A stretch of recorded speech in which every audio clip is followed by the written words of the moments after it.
हर हर महादेव।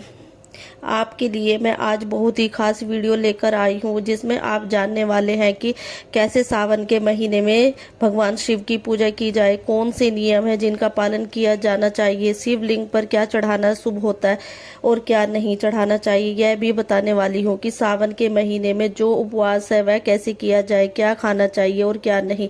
क्योंकि कुछ फल, कुछ सब्जियाँ, कुछ दालें, कुछ पेय पदार्थ ऐसे होते हैं जिनका हमें इस उपवास में उपयोग नहीं करना चाहिए। यह जानना भी बहुत ही आवश्यक हो जाता है। तो छोटी सी वीडियो है, अंत तक बने रहिए ताकि सभी नियम आप जान सके, जिससे कि भूल से भी आपके कोई गलती ना हो जाए। आइए चलते हैं अब सब कुछ जानने के लिए। तो सावन के इस पावन पूजनीय महीने में आपको जल्दी उठना चाहिए, स्नान आदि कर लेना चाहिए, फिर उसके बाद भोले बाबा की पूजा करना चाहिए। आप उपवास ले या ना ले, लेकिन भोले बाबा की पूजा के लिए तो आपको इस महीने में तो समय निकालना चाहिए, क्योंकि इस महीने में की गई पूजा कई गुना फलदायी मानी जाती है। जो पूजा है वह पूजा स्थल पर भी की जा सकती है, आप अपने शिव मंदिर में भी जा सकते हैं। सावन के महीने की यदि आप बात कहूँ तो शिवलिंग की पूजा का विशेष महत्व होता है, तो शिवलिंग की पूजा भी की जा सकती है। शिवलिंग पे भी क्या चढ़ाया जाए, क्या नहीं, आप यह भी जान लीजिए। तो मैं कुछ चीजें बताने वाली हूँ जो चढ़ानी शुभ मानी जाती है, जिसमें पहला नाम आता है पंचामृत का। दूध भी चढ़ाया जा सकता है। बेलपत्र चढ़ाने बहुत ही शुभ माना गया है। शमी के पत्ते चढ़ाना अत्यंत शुभ माना जाता है। गंगा जल भी आप शिवलिंग पे चढ़ा सकते हैं, वो भी बहुत शुभ माना जाता है। यहाँ तक कि यदि आप सच्चे मन से जल का एक लोटा भी शिवलिंग पर चढ़ा देते हैं तो भोले बाबा तो उससे भी खुश हो जाते हैं। आइए अब जान लेते हैं कि क्या गलती से भी हमें शिवलिंग पे नहीं चढ़ाना चाहिए। जो निषेध माना गया है वो है, जिसमें पहला नाम आता है तुलसी के पत्ते। तुलसी का पत्ता कभी भी भोले बाबा को नहीं चढ़ाना चाहिए, ना भोग लगाना चाहिए, शिवलिंग पर ही इसके साथ साथ जो केतकी के फूल होते हैं वह भी निषेध माने गए हैं भोले बाबा के लिए, तो यह भी आपको शिवलिंग पर नहीं चढ़ाने चाहिए। अब जान लीजिए कि सावन के उपवास में आपको क्या खाना चाहिए और क्या नहीं। सबसे पहले बता देती हूँ जो चीज़ हमें सावन के महीने में नहीं खानी चाहिए, जिसे निषेध या अशुभ माना जाता है, उसमें पहला नाम आता है कच्चे दूध का। जी हाँ, सावन के महीने में कच्चे दूध पीना भी बहुत अशुभ माना जाता है। तो गलती से भी आप सावन के उपवास में कच्चा दूध या उससे बनी हुई चीजें नहीं खानी चाहिए। इसके साथ ही जो खटास वाले फल होते हैं उन्हें खाना भी निषेध माना गया है, क्योंकि खटाई वाली चीजें सावन के उपवास में नहीं खाई जाती। यदि मैं सबसे ज्यादा निषेध कहूँ तो जो नहीं खाना चाहिए वह है तामसिक भोजन। आपने उपवास लिया है या नहीं लिया है, तामसिक भोजन खाना तो दूर, इसे हाथ लगाने या घर में लाना भी बहुत ही अशुभ माना जाता है।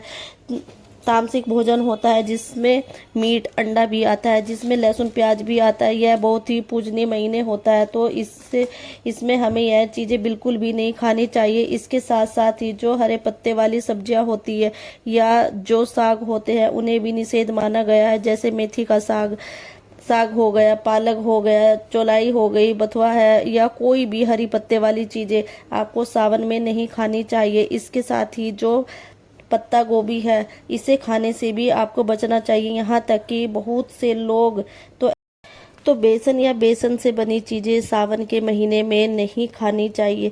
इसीलिए कड़ी खाना निषेध माना जाता है, क्योंकि जो कड़ी है वह बेसन के साथ खट्टे दही के साथ में बनती है, तो इसलिए कड़ी का सेवन भी इस महीने में नहीं करना चाहिए। और बैंगन साथ में कटहल खाना भी निषेध माना गया है, तो इसे खाने से भी आपको बचना चाहिए। दालों में यदि नाम कहूँ तो मलका की दाल निषेध है, इसे सावन के महीने में ना खाए।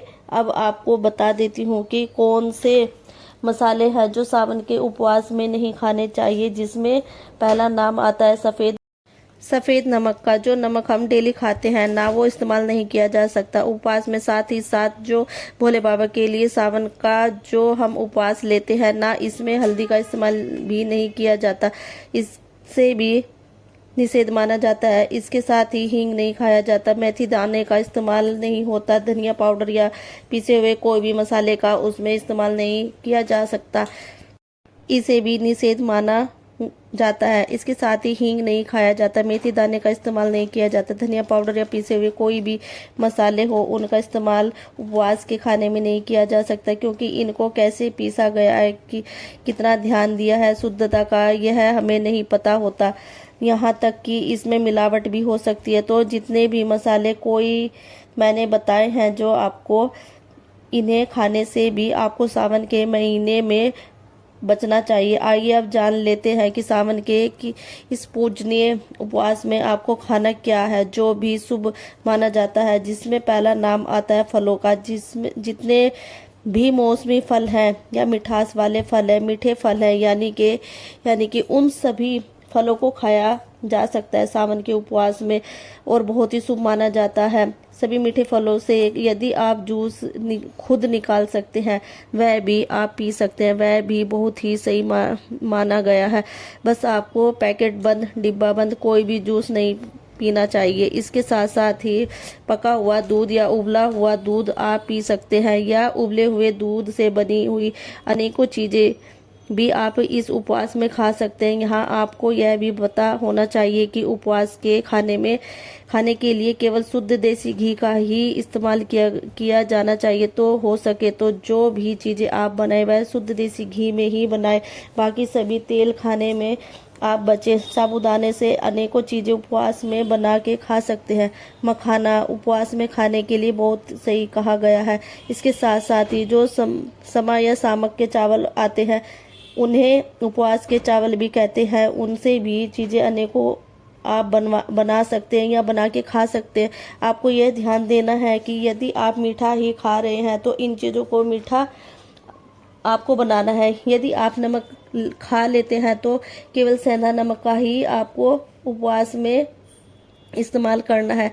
तो जो भी चीज़ें बनाए वो आप सेंधा नमक में ही बनाए। तो जैसे कि आप देखिए, आलू से अनेकों चीज़ें बना सकते, आप चिप्स भी बना सकते हैं। यदि आप खुद बनाते हैं तो चिप्स भी खाए जा सकते हैं। शकरकंदी उपवास में खाई जा सकती है।